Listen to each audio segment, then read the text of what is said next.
Alhamdulillah wassalatu wassalamu ala ashrafil mursalin wa ala alihi wa sahbihi ajma'in amma ba'd.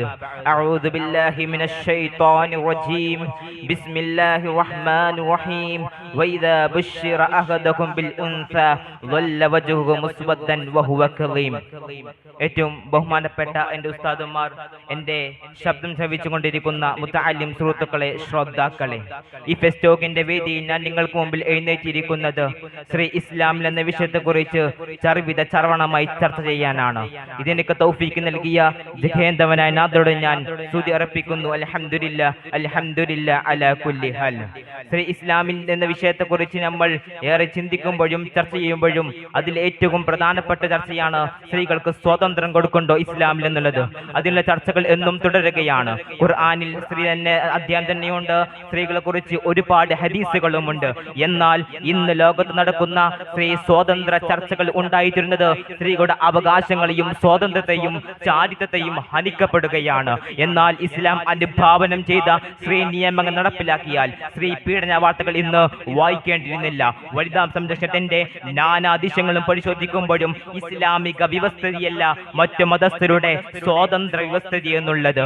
എന്നാൽ സ്ത്രീകളുടെ വിമോചനത്തിനും അവകാശത്തിനും സ്വാതന്ത്ര്യത്തിനു വേണ്ടിയാണ് എല്ലാ മാർച്ച് 8 നടത്തപ്പെടുന്ന വനിതാ ദിനമെങ്കിൽ ആ വനിതാ ദിനത്തിൽ നടത്തപ്പെടുന്ന വനിതാഘോഷങ്ങളിൽ സ്ത്രീകൾക്ക് അപമാനുപരി ആഗോളതലത്തിൽ ഒരു നേട്ടവും നേടിയിട്ടില്ല. എന്നാൽ സ്ത്രീകളുടെ രൂപം കൊണ്ട വനിതാ കമ്മീഷനും തദൈവേ. എന്നാൽ ഇത്തരം വിഷയങ്ങൾ ഇസ്ലാമേതര പ്രസ്ഥാനങ്ങളുടെ സമീപനം പരിശോധിക്കുമ്പോഴും ഇസ്ലാമിന്റെ സമീപം പരിശോധിക്കാം, ഹൈന്ദവത യാദൃശ്ചികം പരിശോധിക്കുമ്പോൾ സ്ത്രീകൾക്കൊരു സ്ഥാനവും നൽകുന്നില്ല തന്നെയാണ് നമുക്ക് മനസ്സിലാക്കാൻ സാധിക്കുന്നത്. ഇതേ അവസ്ഥ തന്നെയാണ് ഫെമിനിസ്റ്റുകളും പിന്തുടരുന്നത്. അവൻ വിവാഹത്തെ എതിർത്തു, അതല്ല തന്നെ സ്ത്രീയും പുരുഷനും ബന്ധപ്പെടാമെന്ന് വിധിച്ചു. എന്നാൽ വിവാഹത്തെ എതിർക്കാനുള്ള കാരണമായി അവർ വാദിക്കുന്നത് സ്ത്രീ പുരുഷന്റെ അടിമ ആവുകയും ചെയ്യുന്നതിലൂടെ പിൽക്കാലത്ത് അടിമത്തം നിലവന്നു ചേരുമെന്നാണ്. എന്നാൽ തനി വ്യഭിചാരം അനുവദിച്ചു കൊടുക്കുന്നു. ഇതിലൂടെ ബാലികയ്ക്കപ്പെടുന്ന സ്ത്രീ അവൾക്ക് അവരുടെ ചരിത്രം നഷ്ടപ്പെടുമെന്ന് ചിന്തിക്കാൻ തയ്യാറാവുന്നേ. എന്നാൽ ഇത്തരം വിഷയങ്ങളിൽ ഇസ്ലാമിന്റെ കാഴ്ചപ്പാട് അതല്ലെങ്കിൽ നിലപാട് എന്ത് എന്ന പ്രസക്തമായ ചോദ്യമുണ്ട് ഇവിടെ. എന്നാൽ ഇത്തരം വിഷയങ്ങളിൽ ഇസ്ലാമേതര സമീപനം കൂടുമ്പോഴും ഇസ്ലാമിനെതിരെ ശത്രുക്കൾ മുറവിളി കൂടുന്നത് ഇനിയും അപകടകരമാണോ അത് ശാസനീയമാണോ എന്ന് ഞാൻ ചിന്തിക്കേണ്ടിയിരിക്കുന്നു. അതിനൊരു പോംവഴിയാണ് ജാഹിലിയ കാലഘട്ടം അഥവാ ചരിത്രകാരന്മാർ രേഖപ്പെടുത്തിയ ഡാർക്ക് ഏജ് രൂപപ്പെടുന്ന കാലഘട്ടം. ആ കാലഘട്ടത്തിലേക്ക് തിരിഞ്ഞു നോക്കലാണ്. വിശുദ്ധമായ അല്ലാഹു സുബ്ഹാനഹു വ തആല ഖുർആനിലൂടെ പറഞ്ഞില്ലേ, ബിസ്മില്ലാഹിർ റഹ്മാനിർ റഹീം, വഇദാ ബുശ്ശിറ അഹദുഹും ബിൽ ഉൻസാ ളല്ല വജ്ഹു മുസ്വദ്ദൻ വഹുവ കലീം. സ്വന്തം ഭാര്യയ്ക്ക് പിറന്ന കുഞ്ഞ് പെൺകുഞ്ഞറിഞ്ഞാൽ മുഖം കറുത്തിരുണ്ടിരുന്ന കാലഘട്ടം. സ്വന്തം ഭാര്യയുടെ മടിത്തട്ടിൽ നിന്ന് അമ്മിനെ പൽക്കുടിക്കുന്ന പുഞ്ചിരിക്കുന്ന കുഞ്ഞിന്റെ മുഖം കണ്ടിട്ടും ക്രൂരത മാറാത്ത, അലിവ് തോന്നാത്ത മുഖവും ഹൃദയവും മട്ടമ്പിന്റെ ചുവപ്പ് മാറാത്ത കുഞ്ഞിക്കാൽ പിടിച്ചു വലിച്ച് നിലത്തിട്ട് അവന്റെ മുമ്പിൽ പിടഞ്ഞു മരിക്കുമ്പോൾ അവൻക്ക് അഭിമാനമായി തോന്നുന്ന കാലഘട്ടം. കന്നുകാലികളെ പോലെ അങ്ങാടി ചെന്ന് സ്ത്രീകളെ വിൽക്കുകയും വസ്ത്രങ്ങൾ മാറുന്നത് പോലെ സ്ത്രീകളെ മാറി മാറി ഉപയോഗിക്കുന്ന കാലഘട്ടം. സാമൂഹികമായും രാഷ്ട്രീയപരമായും സാമ്പത്തികമായും ഒരു ലെവലേഷൻ നന്മ പോലും ഇല്ലാത്ത ഒരു ജനത.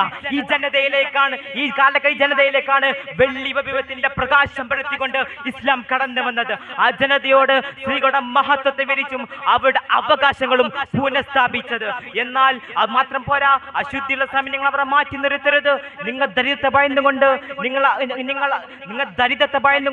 നിങ്ങളെ കുഞ്ഞുങ്ങളെ കൊല ചെയ്യരുത്.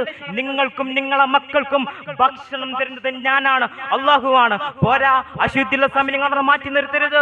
നിങ്ങൾ അവരുടെ വസ്ത്രവും അവർ നിങ്ങളുടെ വസ്ത്രവുമാണ്. എന്നാൽ നിങ്ങൾ അശുദ്ധിയുള്ള സമയം ഏത് സമയം നിങ്ങൾ ഒരേ പാത്രത്തിൽ ഭക്ഷിക്കാം, എവിടെയും ഇരിക്കാം, എവിടെയും കിടക്കാം. പക്ഷേ ശാരീരിക ബന്ധം അശുദ്ധിക്കാൻ മാത്രമേ കാരണം. അവരുടെ വിഷമഘട്ടങ്ങളാണ് ഇസ്ലാം അവരെ പഠിപ്പിച്ചത്. ഇസ്ലാം നിഷ്കരിച്ച വസ്ത്രധാരണ രീതിയായ പർദ്ദ പോലും ഫാഷന് അടിമപ്പെട്ടിരിക്കുകയാണ്. എന്നാൽ അത് പുരുഷന്റെ അത്ര ബലമില്ലാത്ത തള്ളിവെട്ടാണ് സ്ത്രീയുടേത്. എന്നാൽ ചർമ്മസൗന്ദര്യത്തെയും ശാരീരിക സൗന്ദര്യത്തെയും അവരെ സൂര്യഘാതത്തിൽ നിന്ന് രക്ഷപ്പെടുത്തുമെന്ന് പഠനം കണ്ടെത്തി. എന്നാൽ ഇത്രയെല്ലാം അവകാശങ്ങൾ സ്ത്രീകൾ ഇസ്ലാം നൽകിയില്ലേ? നാം ചിന്തിക്കേണ്ടതിനുണ്ട്. ഇസ്ലാമിന്റെ തത്വജ്ഞാനത്തെയും വിജ്ഞാനത്തെയും മറന്നുകൊണ്ട് ചിന്തിച്ചു പോകുന്ന ഉമ്മപ്പങ്ങന്മാർ അല്ലാഹു സുബ്ഹാനഹു വ തആല കാത്തിരക്ഷിക്കുമാറാവട്ടെ. അവസാനമായി ഫസ്റ്റോക്കിൽ എനിക്ക് നിങ്ങളോട് പറയാനുള്ളത്, കാലം തെറ്റിലേക്ക് മാടി വിളിച്ചാലും സത്യത്തിന്റെ പാന്താവ് ഇസ്ലാമിലേക്ക് മാത്രം തിരിഞ്ഞു പോകുമെന്ന് പറഞ്ഞുകൊണ്ട് വലിയൊരു സന്ദേശം നൽകിക്കൊണ്ട് എന്റെ വാക്കുകൾ അവസാനിപ്പിക്കുന്നു. അസ്സലാമു അലൈക്കും വറഹ്മത്തുള്ളാഹി തആല വബറകാതുഹു.